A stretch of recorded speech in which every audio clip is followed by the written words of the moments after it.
मी अश्विनी चॅनलमध्ये आपलं सर्वांचं खूप खूप स्वागत आहे। सकाळचे बघा 8:30 वाजले, तर सगळं स्वयंपाक वगैरे सगळे काम वगैरे सगळे झालेत। म्हटलं चला सैफरची बॉटल डबे वगैरे सगळं भरून घ्यावं, तर डबे भरण्याचे टेन्शन जातंय। तर काल दमलो खूप आम्ही, पंढरपूरवरून जास्त म्हणजे फिरणं वगैरे झालं।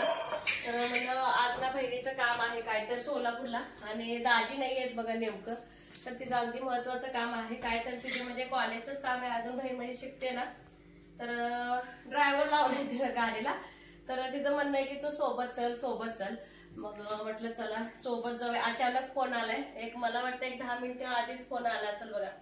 मला आता जावं व तिच्या सोबत वेळेला आपलं, तर चला म्हटलं आता पहिलं सैफरीचे डबे भरावं। तसं बघायला गेलं तर मला ना खूप कंटाळा आलाय, पण चला बहिणीसाठी तर जावं लागणारच आहे। तर आईला विचारले, आई आपल्या जा म्हणलेले आहे, तर बघू आता झालं तर माहेरी पण जाऊन येऊ। आपल्या मळ्यातले जे वांगे असतात ना, त्याच वांग्याची सुकी भाजी बनवलेली हे बघा, दोघी पण आवडीने खातात। अशी सुकी भाजी असेल तर हे कधी कधी कळत नाही कुणाचा डबा कुठला आहे कुणाचा कुठला आहे, तर असं होते गडबडीमध्ये। आणि शेवग्याची आमटी तर माहेरात आणली होती येताना, तर मस्त लागते घरच्या शेवग्याची आमटी। चुलीवरती ठेवलंय, त्याला सगळ्यांसाठी चहा ठेवलाय, परिबाई सईबाई आईसाठी माझ्यासाठी ह्यांच्यासाठी। तर चला थोडंफार खाऊन मी पण निघावं म्हणते, तर चला पटपट आवरून घेते माझं। घरातनं ना अचानक आले, त्यामुळं खायचं काही झालंच नव्हतं। बदला म्हणलं डबा भर, दीदी नाश्ता करून आले। काय नाश्ता करून आली ग? नाश्ता शिरा केला,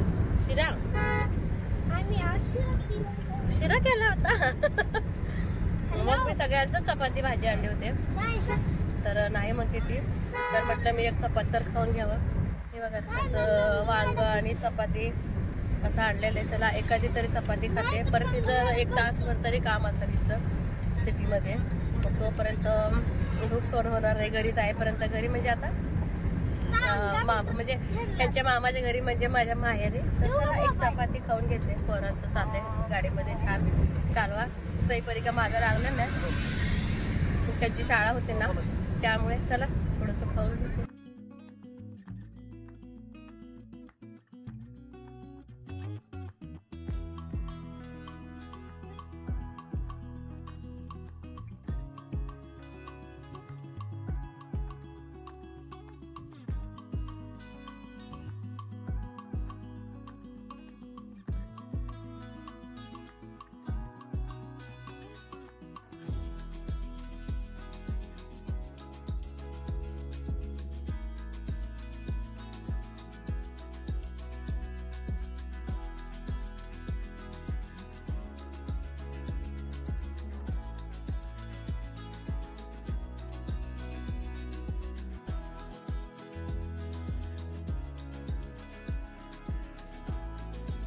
दुपारचे बघा 1:45 वाजत आलेत, तर दीदीचं काम आहे सिटीमध्ये। बरोबर किती रे 2 तास थांबलो का? 2 तास थांबलो, इतकं बोर झालं। अण्णा पण आले होते, पण स्वराला अक्षुला आणायचं ना शाळेवरनं, तर स्वरा अक्षू येते घरी। म्हटलं सोया मला अण्णा रिक्षात बसवले, तर चल बाबा आपण जाऊ म्हटलं घरी। आणि किती सिटीत ना आम्हाला रिक्षाबरोबर एक 7 ते 8 मिनटं एवढंच लागत असेल, आणि घरी जायला एक 5 मिनटं लागतंय। चाललोय कॉलेजची आठव्या लागलेत। असंच येत होतो आम्ही दुपारचं कॉलेज सुटल्यावर शाळेला जाताना वगैरे चालत, तर ते दिवस आठवले, बरं वाटतंय असं बी। तर म्हटलं चला घरी जाऊन फ्रेश वगैरे व्हावं, तरी मी डबा आणलेली खाल्लं होतं मी गाडीत इकडं तिकडं काहीतरी खाण्यापेक्षा, आणि घरी जाऊन फ्रेश होऊन जेवण वगैरे करायला येते। आणि कसं आहे ड्रायव्हर पण आहे तिला, तर ती येईल परत गाडी घेऊन, परत तिचं जेवण आणि ड्रायव्हर त्याचं जेवण झालं की मग आम्ही निघू। तर बा उद्या परत एकादशीची मला तयारी करायची आहे। उद्या एकादश आहे आपली मागेवारीची मोठी एकादश। तर चला एक 4 ते 5 सेकंदातच आम्ही घरी पोचतोय। घरी गेल्यानंतर पहिलं छान फ्रेश होणार आहे बघा, फ्रेश झाल्यानंतर मग मी बोलते तुमच्याशी। हे बघा आल्या बसलाय, घरी जायच्या अगोदर तुला भेटून जावं म्हटलं ग। वहिनी पण फोन करले, तर तहान लागले आम्हाला, जाऊ दे घरी। तर हा अण्णा गेल्यात पोरींना जेवण करायला। तू जेवली का? आम्ही लगेच जाणार आहे 4 वाजता। अण्णा आल्यानंतर ये घरी। हा तिचं काम आहे ग शाळेचं, काय तिचं काय काम होय ना, कसलं सर्टिफिकेट माहित नाही, तास लागतंय। आलोय आम्ही, जाऊ दे मग। हा चलो ए बाळा चल, पोरगी कशाला उभारली का? कशाला उभारली? खेळणे घेऊन उभारली? हे कोण आहे? मग आता हिला बोलत नाही आता. ए श्रद्धू तिकडं माझ्याकडे बघ. आत्याला बोलते की नाही? हा चल येताना ताईचं ताट घेऊन आले. तू राजा आल्यावर पलटी मारली होय का? राजाला पलटी मारली तू. कुठं पडले? कुठं पडले वाईने? दुकानकडे जाताना पडले? ते का आत्याला गिफ्ट आहे काय? मग काय कोण गेलाय वर? स्वयंदाजी. मला पण सर्दी जाम झाले हो. आता इकडे तिकडे 2-3 दिवस फिरल्यामुळं. ए डोंबडी तुला सर्दी आली आहे? मग मम्मा म्हणते की मम्मा. वहिनी कुठे आहे सांग? साई वहिनी संध्या वहिनी लपली. कुठं लपली आहे? मी कशी दिसते म्हणा मावशी? मी कशी दिसते सांगा तुम्ही? म्हण आमची श्रद्धा कशी दिसते? म्हण म्हण मला नक्की कमेंट बॉक्स मध्ये सांगा. हा आता मी दादीच्या मागं लागले. दाजीच्या जा. दाजी बोलणं जा. मम्मा सरबत केले पेले ये म्हणा. जा सरबत सरबत केले मम्मानं. लपलाय वय बघा. दाजी लपले. चांगलं बोलायला लागले वहिनी. जा जेवायला पण बोलव. आणि ते वहिनी छान गारगार आधी सरबत करताय. ते सरबत पिऊनच मग जेवावं. ए बाळा दाजीला म्हणा मम्मानं बोलवले म्हणा सरबत प्यायला. काय जा सावकाश जा. ती पिशवी कशाला घेतली? पिशवी ठेव की.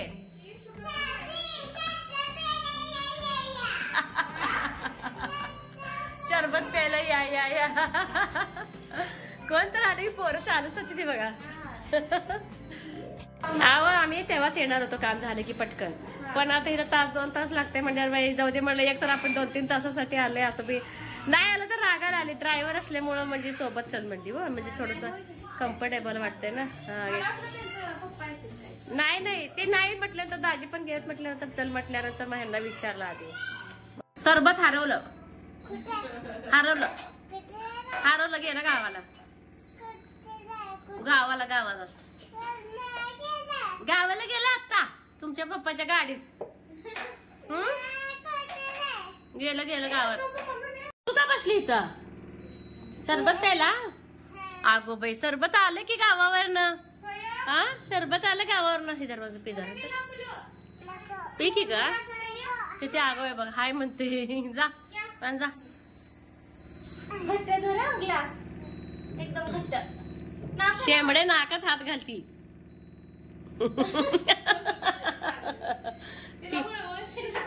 तिला हे झालंय व जाम झाले. अगो बाई बहीण चांगलं लागलं की. लागलोय मग सांगायची मिट्टी किती बघायची.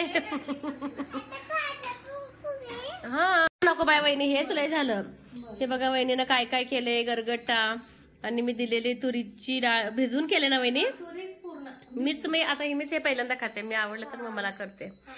तर तुरीच्या पूर्ण अख्ख्या तुरीचं उसळ आहे. परत शेपू केले. परत हरभऱ्याची भाजी, चपाती, भात, दही. श्रद्धूनं मला चमचा दिले आत्याला खायला. मी आणि श्रद्धू मिळून जेवणार. सगळ्यांना बोलव या जेवायला म्हणून. आमच्या मम्मानं खूप छान जेवण केलंय. ए स्वयं ये ना पिलू. या जेवते बाळा. आता मम्मा आले की आपल्या जायचंय बाळा लगेच. मम्मा जेवली की कपडे काढून घ्या. तू काय 2 बारीक केली? नाही ना जा कपडे काढून ठेवून या. कपडे घालून उडदाचे पापड खाणार गरम गरम कर. त्याने हात पाय धुवून या. किती आगोय बारक खरं तर.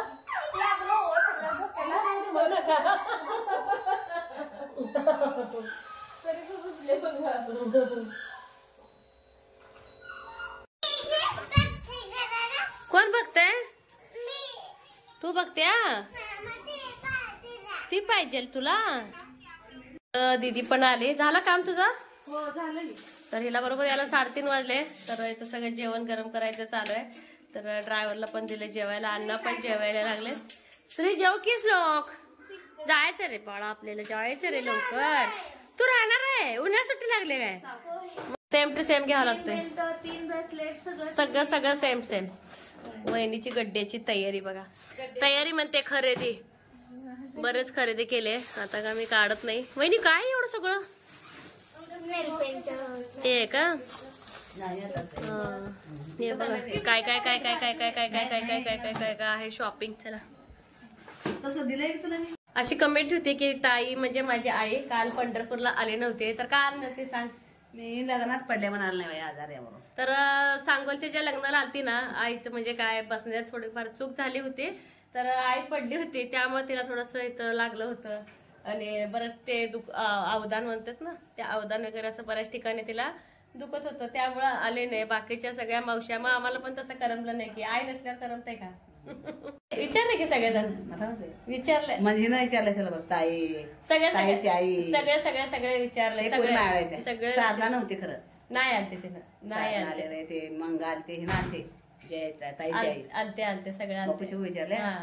मग ते मला पण ना मग कसं वाटलं त्यामुळे आई आलं नाही. आणि दोन्ही काम होतं जसं की दीदीचं पण काम होतं आणि आईला पण मला ज्या दिवशी म्हणजे घरी आली होती ना आई लग्न करून त्यावेळेस आई मला सांगितलीच नव्हती की पडले वगैरे. म्हणजे थोड्या वेळ तर होता अर्धा तास होता की चहा पाणी करेपर्यंत तेवढंच होती. परत दुसऱ्या दिवशी आईनं सांगितली ना का म्हणजे येत नाही पंढरपूरला. म्हणलं मला दोघी बहिणींचं आईला बघायचं पण होईल आणि तिचं जे काही शाळेचं काम आहे ते पण होईल. म्हणजे दोन्ही पण कामं होतात म्हणून म्हटलं चला आईला बघायचं पण होते ते पण होते. त्यामुळे मी काय सकाळी एवढं काय सांगितलं नाही. तर तिथं लागलंय बघा आईला थोडंसं डोक्याला जरा लागलंय आणि ते कानापाशी दुखते वाटतं. असं अक्षरशः तोंड पण असं करायला येत नव्हतं आईला. आता बरं आहे आता काय एवढं काय नाही. तसंच जेवले लग्नात मी. तू काय मग 2 मला चकली खाल्ले तसंच रोड्या एवढ्या तसंच खाल्ले बाई. मला लोक पडले पण लागले लोकांना हे करा ना. नाही बरोबर हाऊसचं काम लोकांच्या आणि आपलं लागलं नाही बरोबर आहे की लग्नात विघ्न येऊ नये म्हणून आईनं कोणाला असं काय सांग. तसंच मला चपाती हे खाल्ले झालं का चल की तसंच जेवली अजून मी नाही जाऊया आता 5 वाजले बघा 4:30 पावणे 5 आणि आता निघावं म्हणतोय. दगदग झाली तशी जड बसायला पण मिळाले गप्पा मारायला मिळाले आणि परत अन्न पूर्ण आणलं की नाही थोडंसं म्हणजे जेवलं की अन्नाला अर्धा तास थोडं आराम करावं लागतंय. तिथनं मग आई आली घरी. आता छान चहा दुखतंय. स्कॅन करावं काय ग मग? अगं बाई स्कॅन करून घे मग. कमी होईल असं बसायचं नाही. डोक्याचं दुखणं जास्त अंगाला झाकं नाही काय फुलं जरा बारकी हे बघ आईनं बघा माझ्या भावानं आईला ना कानातलं घेतलंय. आधी जुबे होते खाली ते तुटलं नवीन खरेदी झाली आईची तुम्हाला दाखवते. आईनं असे खालचे फुलं घेतलेले आहेत. काय नाव म्हटले ग बाई ह्याचं? सुई दोरा म्हणे. मला पण माहित नव्हतं. सुई धागा म्हणे. सुई धागा डिझाईन भावाने आईला घेतलेले असं. आणि हे वरचे जे फुलं आहेत ना जुनच आहे आणि हे साखळ्या पण नवीन घेतल्या. आधी होतं आईचं सगळंच चांगलं होतं आईचं माझ्या. तर वरच्या साखळ्या खूप जुन्या होऊन तुटल्या होत्या आणि खालचे पण जे जुबे असते ना ते पण तुटलं होतं. मग हे आणि हे दोन्ही भावाने नवीन घेतलंय. तर सुई दोरा ना ग सुई धागा सुई धागा कानातलं कसं वाटलं हे मात्र कमेंट बॉक्स मध्ये नक्की सांगा. हे बघ चंपाखाली आत्या राहावा की म्हणते आली की आत्या राहू दे राहावा की म्हणते.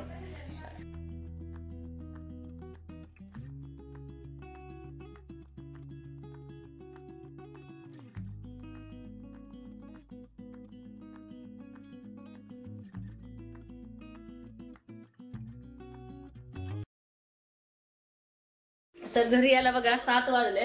तर आल्या फ्रेश झाली चेहरा तेवढा धुतला आणि आई बाहेर बघा चूल पेटवालेत. म्हटलं आता पटकन भाकरी करून घ्यावं. तर स्वयंपाक काय आहे ते बघा. म्हटलं भात आहे थोडा आणि शेवग्याची आमटी आणि बऱ्यापैकी शेवग्याची आमटी आहे. त्यामुळे मी आता बघू भाजी काय दुसरी करणार नाही. आणि आईने येताना बिस्किट वगैरे दिलेला आहे. बिस्किट परवाच भरपूर असे दिलेले.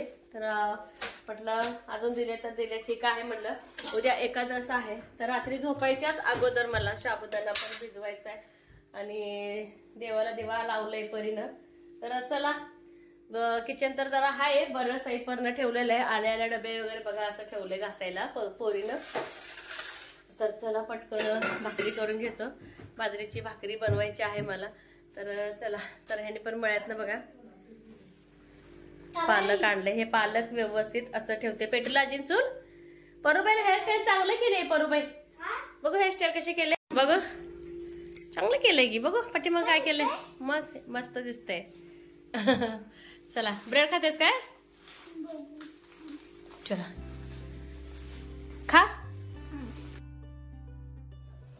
प्रत्येकाला प्रश्न पडतो भाजी करावी तरी काय करावं. तसं शेवग्याचा रस्सा होता शिल्लक, पण एखाद्या वेळेस पुरतं एखाद्या वेळेस नाही. कधी कधी सई कशी करते भाकरी वगैरे खायची असेल गरम तर चुरून खाते. त्यामुळे म्हटलं विचार केला करावं तर काय करावं. गेले शनिवारी बाजार आणला नव्हता.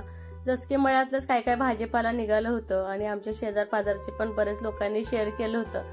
त्यामुळे भाज्या काय आणायची गरज पडली नाही. म्हणलं आता एकदम फ्रेश असं पालक ना ह्यांनी मळ्यातून ताजी कोवळी असे आणलेले. म्हणलं आता त्याची सुकी भाजी करावी. तर असंही खूप छान लागतं भाजी पालकाची.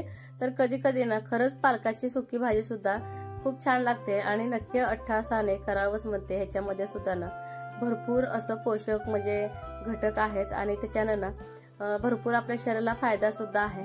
तर म्हटलं चला पालकाची सुकी भाजीच करावी. जसं आपण मेथी शेपू वगैरे करतो ना सेम तसं. जसं की बघा हिरव्या मिरच्या लसूण आणि थोडंसं शेंगदाणा मोठं मोठं करून घ्यायचं. आणि इकडं सईनं बघा सलाड थोडक्यात कोशिंबीरच बनवले कट करून.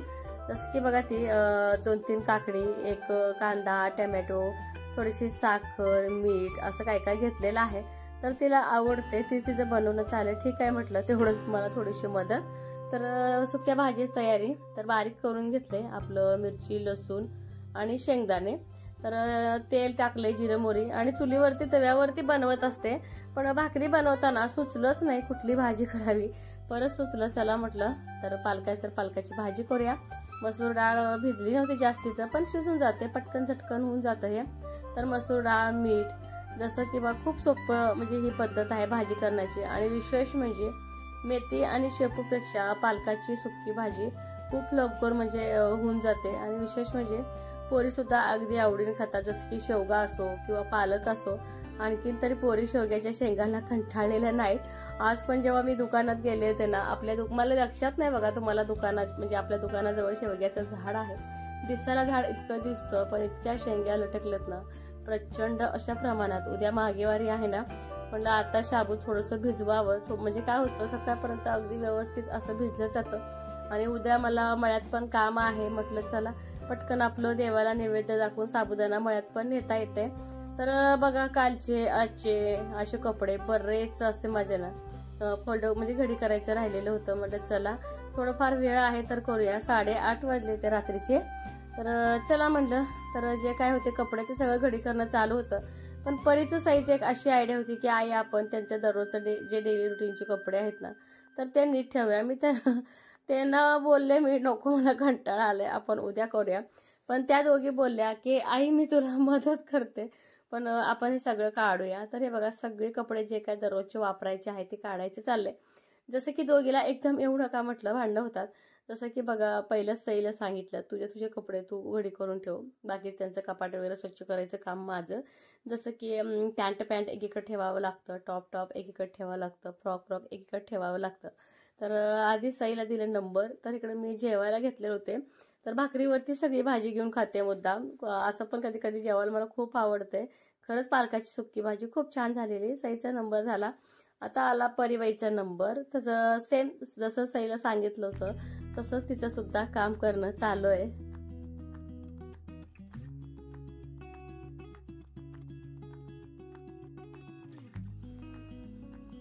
रात्रीची जेवण झाली का भांडे घासायच्या अगोदर बघा तर आपल्या गंगू संगूला वगैरे मी भरडा घालून घेते. रात्रीचं झोपताना आम्ही वैरण बिलकुल टाकत नाही. का होते दिवसभर पण खाल्लेले असतात आणि रात्री थोडंफार फक्त गहू असो मका असो किंवा काय असो ते ठेवतो. तर तुरीचं थोडंफार मात्र आहे ना तेच ठेवते मी. तर रात्री वैरण का टाकत नाही शेळीला ते सांगते. कसं होतंय रवंत करणं पण जनावरांना खूप गरजेचं आहे. रवंत केलं की अगदी व्यवस्थित असे राहतात शेळ्या. तर संध्याकाळी असं असते बघा रुटीन. आणि सई परला बोलते संगू गंगूला खाऊ पिऊ घातलं की भांडी घासून वगैरे बाकीचं आवरून मग एडिटिंगला बसत असते. आणि खरंच खूप छान ताईंच्या सगळ्यांच्या खूप छान कमेंट होत्या. सगळ्यांना खूप खूप मनापासून धन्यवाद.